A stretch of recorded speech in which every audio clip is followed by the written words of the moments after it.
Hola les guys, bonjour à tous et bienvenue dans ce nouvel épisode de Rien à voir. Aujourd'hui, j'avais envie de vous parler des ruptures amoureuses et plus particulièrement de cette rupture où on a l'impression qu'on ne va jamais s'en remettre, où on a l'impression que c'est la fin du monde, qu'on ne reverra plus jamais la couleur du soleil et de l'arc-en-ciel. Bref, comme d'habitude, ce sera juste un épisode où je vais raconter ma life, il n'y a rien de nouveau sous le soleil. Je vais pas dire des choses extraordinaires, je vais vraiment juste raconter la rupture amoureuse qui a failli me coûter la vie. Non, c'est faux, elle a pas du tout failli me coûter la vie, Olga. S'il te plaît, concentre-toi. Alors avant de vous expliquer comment elle est arrivée, cette rupture, je vais déjà vous expliquer un tout petit peu le contexte de comment est-ce que je suis tombée amoureuse, tout simplement. Nous étions en septembre 2021. Je rentrais de 9 mois passés en Italie à faire un Erasmus et un stage et je commençais ma 2e année de master. Il se trouve qu'en première année, on n'avait pas partagé beaucoup de temps ensemble dans la promo parce qu'au final, très rapidement, il y a eu et le confinement et les gens qui partaient à droite à gauche pour leur Erasmus.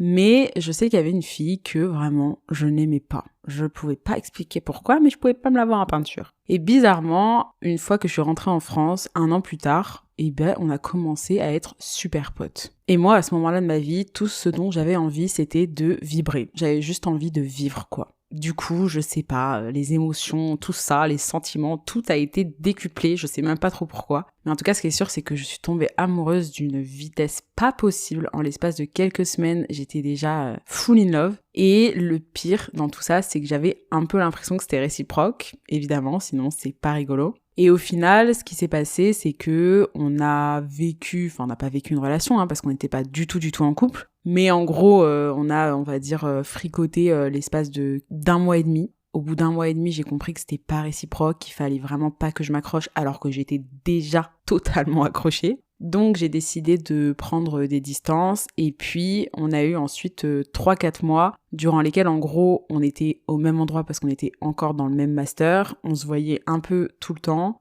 Moi j'essayais de prendre mes distances et elle essayait de revenir vers moi parce qu'en fait en gros elle avait juste besoin d'attention. Du coup, c'était un peu compliqué, on va pas se mentir, mais je savais qu'en gros, à partir du mois d'avril, on allait tous dispatcher à droite à gauche pour faire des stages en France, et je comptais vraiment sur ce moment pour me détacher totalement d'elle. Bien évidemment, sinon c'est pas rigolo, nous sommes les 2 seuls à être partis au même endroit pour faire notre stage, aka Bordeaux. Et même si en soi, Bordeaux c'est une grande ville et qu'on s'est croisés qu'une fois, le fait qu'on soit dans la même ville, ça n'a vraiment pas aidé pour moi à ce que j'arrête de penser à elle parce qu'en fait, en permanence, je me disais, on peut se croiser. Je peux tomber sur elle. Et je sais pas, je l'imaginais là, en train de vivre sa life juste à côté de moi. Enfin bon, bref, c'était vraiment pas du tout la bonne idée. Donc pendant encore des mois et des mois, jusqu'en septembre 2022, elle était dans ma tête et je n'arrivais pas à me détacher d'elle. Je savais pourtant personnellement qu'il y aurait rien entre nous, mais je pouvais pas, j'arrivais pas. En fait, je refaisais toute l'histoire dans ma tête et je me disais que c'était impossible qu'elle ne soit pas amoureuse de moi avec la manière dont elle se comportait. Alors qu'aujourd'hui, avec du recul, je sais très bien que si, c'était fort possible. Mais c'était la première fois de ma life où j'avais vraiment, l'impression que c'était réciproque, ce que je ressentais, et du coup, je m'accrochais à ça. Bon, bref, premier amour, quoi, tout simplement. Et ce qui se passe, c'est que après des mois et des mois et des mois où vraiment je n'y arrive pas, je finis par la revoir. On est donc en septembre 2022, j'ai une amie qui vient me rendre visite à Bordeaux et c'est une amie qu'on a en commun. Et du coup, elle me propose qu'on aille boire un verre toutes les 3. Et moi, je sens qu'il faut que je la voie. Peu importe l'issue de tout ça, il fallait que je la voie. Et j'avais bien raison. On la voit et en fait, dans la conversation, je comprends, en tout cas je crois comprendre, qu'elle s'est remise avec son ex. Donc la fille avec qui elle était avant que nous on se rencontre, quoi. À l'instant où je comprends ça, mon cœur, mais c'est une douleur, mais c'était une folie furieuse. De toute façon, pendant toute cette relation, ce qui a été, on va dire, sans pareil, c'est les sensations physiques que j'ai ressenties. C'est-à-dire que je l'ai jamais ressenti depuis et je vais plus jamais le ressentir, je pense, et c'est très bien comme ça. Mon corps a eu tellement mal que je crois que lui, il veut plus ça. Que lui-même il a vécu le truc, il est là, plus jamais de ma vie je ressentirai ça pour quelqu'un, c'est impossible. Bref, tout ça pour dire que je suis dévastada. Je me souviens parfaitement. En gros, on termine de boire le verre, ma pote, elle avait son train genre 1h30 après, elle me parlait, moi j'étais je faisais acte de présence, quoi, je n'étais plus du tout là. Ensuite, elle part et là, je m'effondre. Il est 20h30, je pleure non-stop jusqu'à 14h30 le lendemain, heure à laquelle je prenais mon train pour déménager, partir de Bordeaux à tout jamais. Et heureusement, moi je crois vraiment que l'univers existe. Heureusement que je partais de cette foutue ville. Et du coup, je passe 4h30 dans le train entre Bordeaux et Montpellier à pleurer toutes les larmes de mon corps. J'arrive à Montpellier, et encore une fois, heureusement, j'avais des choses à faire, parce que dès le lendemain matin, j'avais mon entretien d'embauche pour la boîte dans laquelle ensuite je suis restée pendant 2 ans, et vraiment je fais en mode, je sais pas comment dire, je fais pour rester là quoi, parce que sinon, j'étais pas là. Heureusement que j'avais des actions qui me maintenaient sur la terre ferme, parce que je n'étais pas là. J'étais mais dans un espèce de vide, mais abyssal, parce que d'un autre côté, je savais que c'était bien, qu'il fallait que je passe à autre chose, qu'il fallait que j'avance et tout, mais d'un autre côté, j'avais vraiment cette impression que toute ma vie ne serait qu'une éternité fade. Il faut savoir que 1 mois plus tard, j'ai fait une vidéo que je me suis enregistrée et que je me suis planifiée, que je vais recevoir du coup par mail dans 10 ans. Et du coup, c'était un peu en mode qu'est-ce que je fais de ma vie à 27 ans, où est-ce que j'en suis, et puis quelles sont mes peurs, etc. Et au moment où je dois dire quelle est ma plus grande peur, je fonds en larmes et je dis que tout soit fade. Parce que vraiment, elle m'avait fait vibrer tellement fort que tout me paraissait fade à côté. Vraiment, genre, je me disais, ok, bon bah, je suis vouée à ne plus aimer, parce qu'évidemment, j'étais absolument persuadée que plus jamais de ma vie je pourrais aimer quelqu'un. Mais ça, je me disais vraiment, mais à côté, toutes les personnes sont d'une fadeur sans pareil. Ce qui est horrible, hein, mais c'est vraiment ce que je pensais. Et ouais, juste à ne plus rien vivre.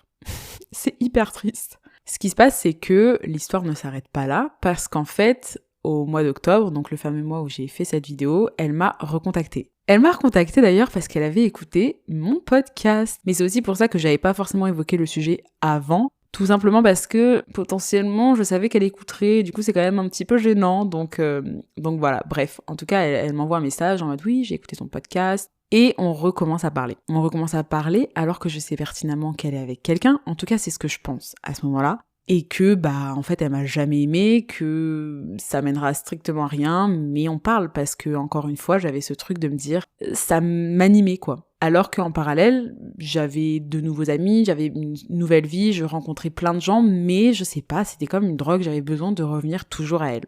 Sauf qu'au bout d'1 mois et demi à reparler avec elle, je me rends compte que j'ai de nouveau envie de me tuer. Mais c'est même pas que j'ai envie de me tuer, c'est juste qu'en gros, j'ai l'impression que toute ma vie, ce sera un vide éternel. J'avais un peu ce truc de me dire à quoi ça sert de vivre, puisque je sais que je retomberai pas amoureuse, que personne ne fera vibrer comme elle, et que je suis passée à côté de l'amour de ma vie. À quoi ça sert de vivre, puisque l'amour est dans le passé. J'avais l'impression que dans mon futur, il y aurait jamais rien en fait, tout simplement, et j'étais là, flemme ingite aiguë. À ce moment-là, j'ai quand même la présence d'esprit de faire un petit lien entre le fait que je recommence à lui parler et le fait que j'ai de nouveau envie de me tuer. Et je me dis, ok Olga, faut arrêter les conneries. Je me souviens que j'avais 1 heure pour marcher à l'université. Et pendant 1 heure, je pleurais. Et quand je suis arrivée à l'université, je me suis dit, ok, c'est le moment. Je lui envoie un message et je lui dis, stop, on arrête de parler. Ce à quoi elle m'a répondu, dommage. Et là, je me suis dit, ouais, vraiment, on n'est pas sur la même longueur d'onde.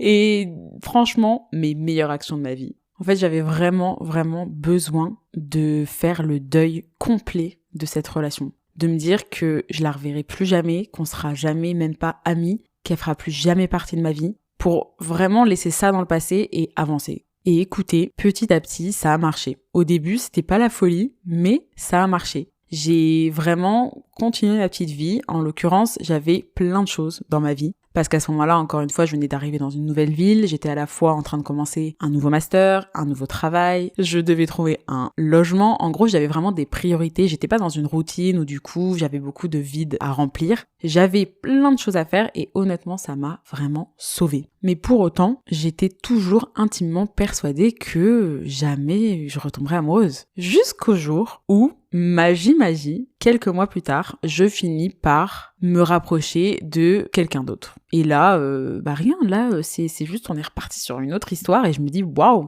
Je me souviens vraiment de me dire, mais putain, mais en fait, si, je peux retomber amoureuse. Et surtout, genre, quand cette nouvelle personne est rentrée dans ma vie et qu'elle est devenue la priorité, enfin pas la priorité, mais si la priorité en termes sentimental, on va dire, ça me faisait tellement drôle de plus avoir le nom de l'autre personne dans la tête, enfin de la première personne. C'est compliqué de parler sans dire les prénoms, mais vous avez compris. Et j'étais là, waouh, quelqu'un d'autre quoi. Je savais même pas que ce serait possible. Et si les gars, c'est fucking possible. Et maintenant, où est-ce que j'en suis dans ma petite vie ? Eh bien déjà, j'en suis que j'ai revu la personne, enfin la fille qui m'a brisé le cœur. Je l'ai revue il y a pas très longtemps. Parce qu'en gros, elle m'a envoyé un message en me disant « Oui, je vais passer par Montpellier, si jamais tu veux, on peut prendre un café. » Et j'étais là, bien sûr en fait. Mais quel bonheur de pouvoir revoir cette personne qui m'a tellement fait de mal. Et là, vous allez vous dire « Mais Olga, es-tu sadomaso ?» Non, mais je veux dire, quel bonheur de pouvoir y aller en sachant pertinemment que ça me ferait pas de mal. Et en plus de ça, c'était cool parce que j'ai pu lui dire qu'elle m'avait brisé le cœur.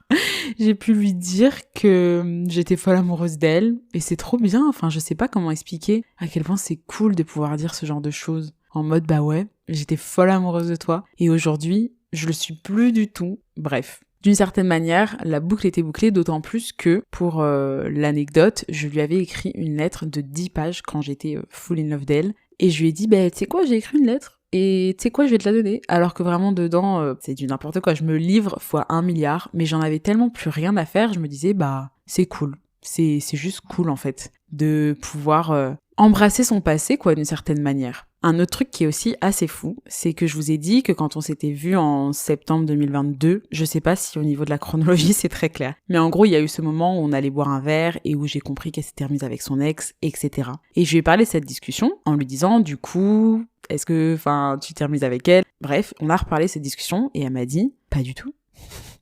À aucun moment je me suis remise avec elle. Et j'étais là, mais comment c'est possible ? Parce qu'en gros, dans la discussion, elle disait clairement « Je vais voir ma meuf à tel endroit ». Et quand je lui ai dit ça, elle m'a dit « Non, pas du tout. Genre 0%. » Et en fait, ce que je trouve fou, c'est que à ce moment-là, ce qui m'avait vraiment permis de me briser le cœur, c'était de me rendre compte que comme elle s'était remise avec son ex, ça voulait dire qu'elle m'avait jamais aimée. Si elle m'avait juste dit qu'elle était avec une nouvelle personne, j'aurais toujours continué à espérer que finalement, ce soit pas la bonne et qu'elle finisse par revenir vers moi, patati patata. Ce qui m'avait vraiment fait prendre conscience qu'il fallait que je passe à autre chose, c'était ce truc-là. Et en fait, 2 ans plus tard, je me suis rendu compte que ça n'avait jamais eu lieu. Donc je ne comprends pas, parce que je ne suis pas folle, que je n'avais pas bu, que je peux pas inventer des noms de villes, donc je ne comprends absolument pas comment c'est possible. Mais je veux pas savoir. En fait, je m'en fiche. Ça se trouve, c'est l'univers qui m'a envoyé une illusion auditive, mais je m'en fiche. En fait, c'est pas grave. Peu importe ce qui s'est passé, peut-être que c'est même moi, j'en sais rien.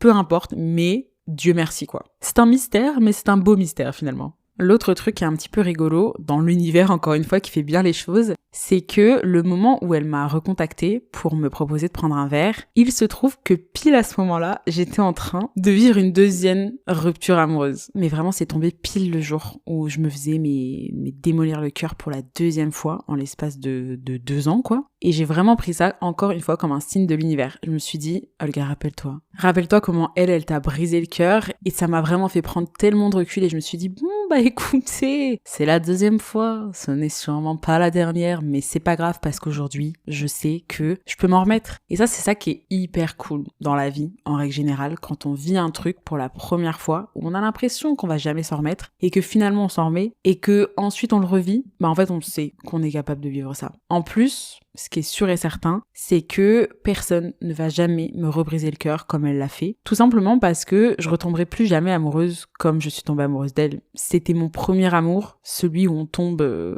éperdument. Celui où t'as l'impression que, je sais pas, mais clairement, je veux plus de ça. Et j'aurai plus jamais ça. Parce qu'aujourd'hui, je m'aime beaucoup plus que ce que je m'aimais à l'époque où je l'aimais elle. Et je m'aime tous les jours encore un peu plus. Et vraiment, je sais que je revivrai jamais ça. Et c'est très bien. Et ça veut pas dire que les autres amours que je vais vivre ou l'autre que j'ai vécu, il est moins fort. Ça veut juste dire que c'est différent, mais que c'est aussi plus sain, d'une certaine manière quand même. Et ouais, juste plus raisonné. Mais c'est très bien aussi d'avoir des sentiments un peu raisonnés. Je sais de quoi je parle. Bref, tout ça pour dire que bon, là je vous parle quand même de l'amour sans qu'il y ait réellement d'engagement. Ce que je veux dire, c'est que j'imagine que quand on a une famille, que quand on a des biens matériels en commun, que quand on s'est marié, que quand on a vécu en couple pendant des années, qu'on a des habitudes, ça n'a rien à voir. Écoutez, peut-être que dans quelques années, je vous ferai un podcast là-dessus. Là, je vous fais vraiment juste le premier amour, la première rupture, mais on n'était même pas en relation, donc c'est pour vous dire que vraiment, c'est pas que c'est pas grand-chose, mais c'est différent. Je le pense, je l'imagine, mais néanmoins, je me disais que ça pourrait être intéressant que je vous raconte ça. Des fois, je me dis, mais qu'est-ce que je fais, quoi? Qu'est-ce que je fais? Pourquoi je raconte ma life comme ça? À qui ça va intéresser? Eh bah, dites-le moi. Si ça vous a intéressé, si vous êtes resté jusqu'au bout, si vous avez des sujets aussi que vous voulez que j'aborde, dites-le moi les gars, ça me fera trop plaisir. Vous pouvez m'envoyer un message sur l'Instagram du podcast @rienavoirpodcast tout attaché. Prenez soin de vous, je vous aime, je vous fais des bisous et à bientôt.